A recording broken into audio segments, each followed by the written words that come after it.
திரு பிரகாஷ் அவர்கள்ட்ட கேட்கலாம்னு நினைக்கிறேன். இன்றைய அளவில் வந்திருக்கிற இந்த ஒதுக்கீடுகளை பார்க்கும்போது யார் சாதிச்சிருக்கிறதா நினைக்கிறீங்க? டெல்லியில் நடந்த ஒப்பந்தத்தை வந்து இங்க ராயப்பேட்டால அதிமுக அலுவலகத்தில் கொண்டு வந்து கையெழுத்து போட்டு அதுலேயும் முழுமை பெறாம வாசன் கட்சி, புரட்சி பாரதம், பாரிவேந்தர் உட்பட பல கட்சிகள் வந்து அதுல உடன்பாடுல ஈடுபடாம ஒரு அறிவிப்பை மட்டும் இவங்க பண்ணிருக்காங்க. அதுல வந்து டிடிவி தினகரனுக்கும் பாமகவுக்கும் கொடுத்திருக்காங்க. டிடிவி தினகரன் வந்து அவரு இங்க ஒதுக்கீடு வாங்கல, அவர் வந்து முழுக்க முழுக்க டெல்லியில தான் ஒதுக்கீடே வாங்கியிருக்காரு. அப்படிப்பட்ட ஒரு பார்ஷியல் அனௌன்ஸ்மெண்ட் தான் வந்து ஒப்புதல் இல்லாம ஒதுக்கீடு இருக்க வாய்ப்பு இல்ல. இன்னைக்கு அந்த கூட்டணியில தொகுதி பங்கீடுல 170 கிட்ட போட்டியிடக்கூடிய அதிமுக ஒப்புதல் இல்லாம யாருக்குமே ஒதுக்கீடு இருக்க முடியாதுல்ல. 160க்கு போட்டி போடுற அதிமுகவுடைய ஒப்புதல் இல்லாம யாருக்கும் ஒதுக்கீடு இருக்க முடியாது. ஆனா டிடிவி தினகரனுக்கு 9 தொகுதிகள்னு பேசப்பட்டது. அதுவும் அவர் வந்து இரட்டைலை சின்னத்தில் நிப்பார் அப்படின்னு பேசப்பட்டது. இப்போ வந்து அவருக்கு 11 தொகுதிகள் கொடுக்கறாங்க. அவர் தனி கட்சியை சின்னம் வச்சிருக்கும் போது அவர் ஏன் சார் இரட்டைலை நிக்கணும்? அந்த மாதிரி ஒரு பேச்சு வந்து எழுந்தது டெல்லியில. அந்த மாதிரி செய்திகள் வந்து பெரிய அளவுக்கு வந்தது. இல்ல இப்போ நீங்க வந்து ஒரு புரட்சி பாரதம் கட்சியை சொல்றீங்க, இல்ல ஐஜேகே சொல்றீங்க அப்படின்னா அவங்களுக்கு நிரந்தர சின்னம் கிடையாது. அப்போ அவங்கள வந்து நீங்க ஒருவேளை ரெட்டையில நிற்பாங்கங்கிற ஸ்பெகுலேஷன்ல நியாயம் இருக்கு. அமமுகக்கு ஏற்கனவே அறிவிக்கப்பட்ட சின்னம் இருக்குல்ல. இருக்கு. மதிமுகவுக்கும் அறிவிக்கப்பட்ட சின்னம் இருக்கு. ஆனா அவங்க 3 தொகுதியில உதயசூரியன்ல தான். மதிமுகவுக்கு இல்ல, தே லாஸ்ட் இட். இல்ல அதான பிரச்சனை. துரை வைகோ தீப்பெட்டி சின்னத்துல நின்னாரு, பம்பரம் இல்ல இப்ப அவங்களுக்கு. ஆமா, அமமுகவுக்கு எங்க இருக்கு சின்னம் சொல்லுங்க? அவங்க தே ஆல்சோ லாஸ்ட் இட். அவங்களுக்கு சின்னம் கிடையாது. அவங்க தேர்தல் கமிஷன் அவங்க பக்கம் இருக்கிறதுனால அவங்களுக்கு வேணா சின்னம் இருக்கலாமே தவிர மற்றபடி அவங்களுக்கும் சின்னம் கிடையாது. They lost it.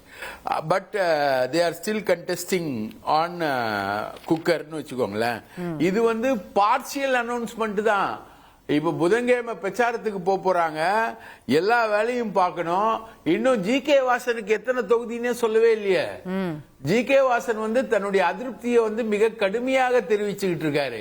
அவருக்கு 2 தொகுதின்னு தான் சொல்றாங்க. அந்த அதிருப்தியை வந்து அவர் 4 தொகுதி கேட்கிறாரு. அந்த அதிருப்தியை அவரு கடுமையா தெரிவிச்சுக்கிட்டு இருக்காரு. மற்றபடி நீங்க சொன்னீங்களே இவர் வந்து தனி சின்னம், அவர் தனி சின்னம் தான் போட்டி போடுறாரு. பாரிவேந்தர் இண்டிவிஜுவல் சிம்பிள்ல தான் போட்டி போடுறாரு. அதுக்கான அறிவிப்பே வரலையே. டோட்டலா வந்து அதிமுக கூட்டணி இன்னுமே கம்ப்ளீட் இது இன்கம்ப்ளீட். எவ்வளவு நாளா பேசிக்கிட்டு இருக்காங்க. இது இன்கம்ப்ளீட்னா திமுக கூட்டணி என்ன? திமுக கூட்டணியில வந்து சிபிஎம் வந்து 5 நான் சொல்றேங்க உங்களுக்கு என்னன்னா இன்சைட் இன்ஃபர்மேஷன். சிபிஎம் 5 சீட், விடுதலை சிறுத்தைகள் 5 சீட், தேமுதிக 6 சீட். ரைட்டுங்களா? விடுதலை சிறுத்தைகள் 5+ 1 சீட் பாண்டிச்சேரியில. இவ்வளவுதான் ஃபைனலைஸ். இப்போ பிரகாஷ் சார் குடுக்குறது அதிகாரப்பூர்வ அறிவிப்பா எடுத்துக்குவா? உங்களுக்கு கைதாகும். பிரகாஷ் சார் குடுக்குறது அதிகாரப்பூர்வ அறிவிப்பா எடுத்துக்குவா? அதிகாரப்பூர்வமான அறிவிப்பு தான் from sources. இல்ல சார், இப்போ இதே மாதிரி இவங்களும் கணக்கு சொல்லுவாங்கல்ல. புரட்சி பாரதம் 2, ஐஜேகே 2ன்னு இவங்க தான் கணக்கு சொல்லுவாங்க. அவங்க பிரஸ் மீட் வச்சு அனௌன்ஸ் பண்ணாதான் ஃபைனல். சொல்லலையே. இங்கேயும் ஃபைனல் ஆகல, அங்கேயும் ஃபைனல் ஆகல. அதுதானே நிலை. இல்லையே, அவங்க சொல்லலையே. பியூஷ் கோயல் திருச்சியில பேசினாரு. பியூஷ் கோயல் திருச்சியில 2 முறை பேசினாரு. அதுக்கப்புறம் மதுரையில பேசினாரு. அமித்ஷாவை வந்து 24 மணி நேர காத்திருப்புக்கு பிறகுதான் எடப்பாடி சந்திச்சாரு. ரைட்டுங்களா? இங்க வந்து அமித்ஷா வரும்பொழுது எடப்பாடி சந்திக்காம இங்க பிரச்சார இயக்கங்கள் நடத்தினதுனால சார் நம்ம பேசிட்டு இருக்கிற நேரத்துல நீங்க அமித்ஷா இல்ல சார், நீங்க அமித்ஷாவை பார்க்க 2 மணி நேரம் வெயிட் பண்ணாங்க, பிளைட் பிடிச்சு போனாங்கன்னு சொல்லிட்டு இருக்கீங்க. இப்போ நம்ம பேசிட்டு இருக்கிற நேரத்துல விடுதலை சிறுத்தைகள் உயர்நிலை குழு கூட்டத்தை நடத்திட்டு இருக்காங்க. இந்த தேர்தலில் திருமாவளவன் அவர்கள் 2 நாள் முன்னாடி வெளிப்படையா தன்னுடைய அதிருப்தியை வெளிப்படுத்துறாரு. நமக்கு குறைவான தொகுதிகள் தான் கிடைக்குதுன்னு. அப்ப இங்க சிக்கல் இருக்கு, இங்க சிக்கல் இல்லைன்னு நான் சொல்லல. நீங்க திமுக பக்கம் சிக்கலே இல்லைன்னு சொல்றதே எனக்கு புதுசா இருக்கேன்னு கேக்குறேன் நான்.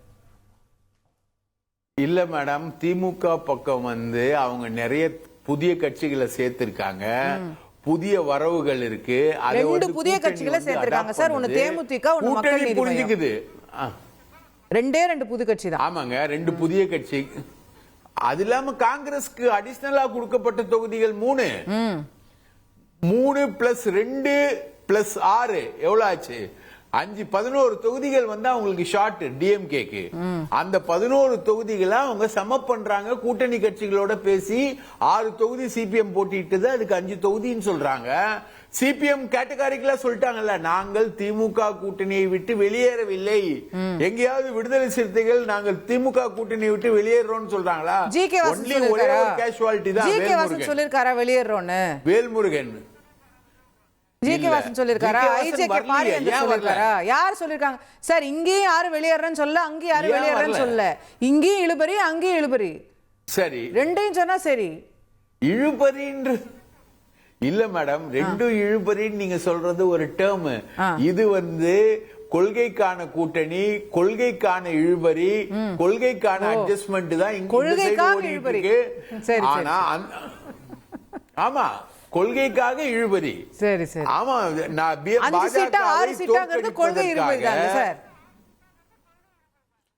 ஆமாங்க, தாயும் பிள்ளையும் வந்தாலும் வாயும் வயிறும் வேணும். வாயும் வயிறும் வேற மேடம். சரி சரி சரி. 5 சீட்டா இருந்தாலும் 6 சீட்டா இருந்தாலும் வாயும் வயிறும் வேற. அதுக்கான விஷயங்கள் தான் அங்க நடந்துகிட்டு இருக்கே தவிர, இங்க நடக்கிற மாதிரி 3 முறை பேச்சுவார்த்தை, 24 மணி நேர காத்தரிப்பு, 3 கார் மாறி போறது, 4 முகத்தை மூடி வர்றது, இந்த மாதிரி பேச்சுவார்த்தை இங்க நடக்கல. This is different from ADMK. Okay, கேப்போம். நான் விஜயதரணி அவர்கள்ட்ட தான் கொண்டு போக நினைக்கிறேன். அவங்க 1000 பிரச்சனை இருந்தாலும் அது கொள்கை ரீதியான இழுபறி. நீங்க டெல்லியில போய் கூட்டணி பேசுறீங்க, இது எப்படி நியாயம்னு கேட்கிறாரு. என்ன கொள்கை? இவங்களுக்குள்ள எந்த கொள்கை ஒற்றுமையா இருக்கு? காங்கிரஸ் கொள்கை திமுக கொள்கையா? திமுகவோட கொள்கை தான் காங்கிரஸ் கொள்கையா? அது வேற வேற. கூட்டணி அறிவாலயத்துல பேசுறாங்க மேடம். நீங்க எங்க பேசுறீங்க? நீங்க ஏன் அமித்ஷா ஆபீஸ்ல பேசுறீங்கன்னு கேக்குறாரு. அதாவது அது எங்க பேசினாலும் எல்லாம் ஒண்ணுதான். எங்களை பொறுத்த வரைக்கும் இங்க தமிழ்நாட்டுல இப்ப கையெழுத்தாயிருக்கு. அப்படிதான் அதை பார்க்கணும். பியூஷ் கோயல் அவர்கள் தமிழ்நாட்டுல கையெழுத்தாயிருக்கு. மேடம், எல்லாரும் டெல்லிக்குள்ள கூட்டு போறீங்க. அன்புமணி ராமதாஸ் டெல்லி போறாரு, டிடிவி தினகரன் டெல்லி போறாரு. இந்தியாக்குள்ளதான் இருக்கு. அது இன்னும் மாத்திரலையே நீங்க? அது இந்தியால தானே இருக்கு. சந்தோஷம். அது நல்ல வேலை மாறல. அதனால இவங்க எல்லாம் புரிஞ்சுக்கணும். தேசியம் என்பதை விரும்பக்கூடிய கூட்டணி என்டிஏ கூட்டணி. தேசியத்தை விரும்புவோம், தமிழன் என்ற அடையாளத்தை ஏந்துவோம் அப்படிங்கிற அடிப்படையை கொண்டது. ஆகையால இதுல எங்க கூட்டணி பேசுறோம், எங்க கையெழுத்து போடுறோம், அதெல்லாம் 2ஆம் பட்சம். இன்னைக்கு அதிமுக ஆபீஸ்ல தான் கையெழுத்து போட்டிருக்கிறோம் எல்லாரும். ஆகையால அதையும் பார்க்க வேண்டிய ஒன்று. இன்னைக்கு அதே நேரம் நீங்க பாத்தீங்கன்னா தேசிய ஜனநாயக கூட்டணி அதிமுக தலைமையிலான கூட்டணியில ஒரே நாளில் கிட்டத்தட்ட மேஜர் கட்சிகளோட எல்லாரோட நம்பர்ஸ் என்னங்கிறது இன்னைக்கு ஒரே நாளில் வெளியிட்டோம். திமுக கூட்டணி மாதிரி காங்கிரஸ் ஒரு நாள், சிபிஐ ஒரு நாள், சிபிஐ ஒரு நாள்னு ஒவ்வொருத்தரையாக இன்டர்வியூ பண்ணி வர வச்சு பேசி இன்டர்வியூ பண்ணி இந்த மாதிரி அதெல்லாம் இல்லாமல் எல்லாரையும் பேசி முடிச்சு சுமூகமாக எல்லாரையும் ஒரே இடத்துல. இன்னும் வாசன் அவர்களுக்கு முடியலையே, அவங்க எல்லாம் இன்னைக்கு எல்லாம் பேச்சுவார்த்தை நடந்திருக்கு. இன்னைக்கு எல்லாம் திரு ஜான் பாண்டியன், திரு ஜிகே வாசன். அது எப்ப சொல்வீங்க? அது எல்லாமே நாளை மறுநாளுக்குள்ள எல்லாமே வந்துடும். தொகுதிகளும் எந்தெந்த தொகுதிகள் யார் யார் போட்டிட்டு இருக்கிறார்கள் இன்னும் 2 தினத்துல எல்லாமே வந்துடும். அதுல இருந்து 2 தினத்துக்குள்ள வேட்பாளர் பட்டியலும் வெளியாயிடும். எங்களதெல்லாம் சுமூகமா சாஃப்டா போய்கிட்டு இருக்கு. ஆல்ரெடி எல்லாம் டிட்டர்மைன் பண்ணியாச்சு. நாங்க வெளியிடுறதுக்கு கொஞ்சம் அவகாசம் எடுத்துக்கிறோம். அது நாங்கள் சில காரணங்கள் இருக்கு. நாங்கள் எல்லாம் சுற்றி முற்றி எல்லாம் நடக்கிற பிற கூட்டணிகளில் நடக்கிற எல்லா விஷயங்களும் பார்த்துட்டு தான் நாங்கள் வெளியிடுவோம். இது நாங்கள் ஒரு ஸ்ட்ராட்டஜிக்காக பண்ணுறோம். ஆகையால் எங்கள் ஸ்ட்ராட்டஜியில் இதுவும் ஒரு தெளிவான ஒன்று. இந்த எதிர்கூட்டணிகள் என்ன செய்கிறார்கள் என்று வேடிக்கை பார்த்து கொண்டு இருக்கிறோம். இப்போ அதே இடத்துல சிபிஎம் என்ன செய்கிறாங்க, அவங்க செயற்குழு பொதுக்குழு எல்லாம் கூப்பிட்டு இன்னைக்கு அந்த கொடுத்த நம்பர் ரொம்ப தப்புன்னு சொல்லி ரொம்ப போராடுறாங்க. காங்கிரஸ் ஒரு வழியாக போராடி 1 மாதம் ரொம்ப போராடி அவங்க 3 சீட்டு வாங்கியிருக்காங்க. அந்த மாதிரி ஒவ்வொருத்தரும் அவங்கவுங்க கட்சி கூட்டங்களை விசிகா நடத்திக்கிட்டு இருக்கு, சிபிஎம் நடத்திக்கிட்டு இருக்கு. அது மாதிரி இப்போ சிபிஎம் வந்து சிபிஎம்க்கு ஒரு சீட் இன்க்ரீஸ் பண்ணால் ஆட்டோமேட்டிக்காக சிபிஐ எங்களுக்கு அந்த சீட்டை இன்க்ரீஸ் பண்ணணும்னு கேட்பாங்க. அதே மாதிரி விடுதலை சிறுத்தையும் எங்களுக்கு அது இன்க்ரீஸ் பண்ணணும்னு கேட்பாங்க. அப்போ ஆட்டோமேட்டிக்காக எல்லாரும் மறுபடியும் அடுத்த ரவுண்டுக்கு வர மாதிரி ஆகிடும். அப்படி தீரா பிரச்சனையாக திமுக கூட்டணியில் போயிட்டே இருக்குன்னு நம்ம பார்த்துட்டே இருக்கோம். ஓப்பனாக நடக்குது எல்லாமே.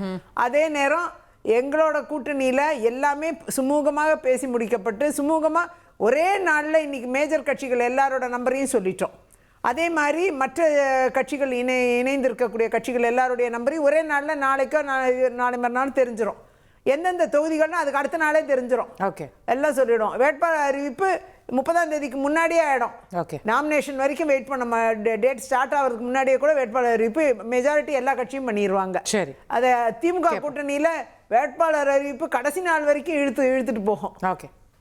அந்த அளவுக்கு தான் இன்னைக்கு திமுக கூட்டணியில் இருக்கக்கூடிய கட்சிகள் வந்து நம்பரும் இன்க்ரீஸ் ஆயிடுச்சு, ஓவர்லோடும் ஏற்றிக்கிட்டாங்க, தங்க இருப்பையும் குறைச்சிக்க வேண்டிய கட்டாயத்தில் தள்ளப்பட்டிருக்காங்க. இதெல்லாம் நம்ம பார்த்துட்டு தான் இருக்கோம்.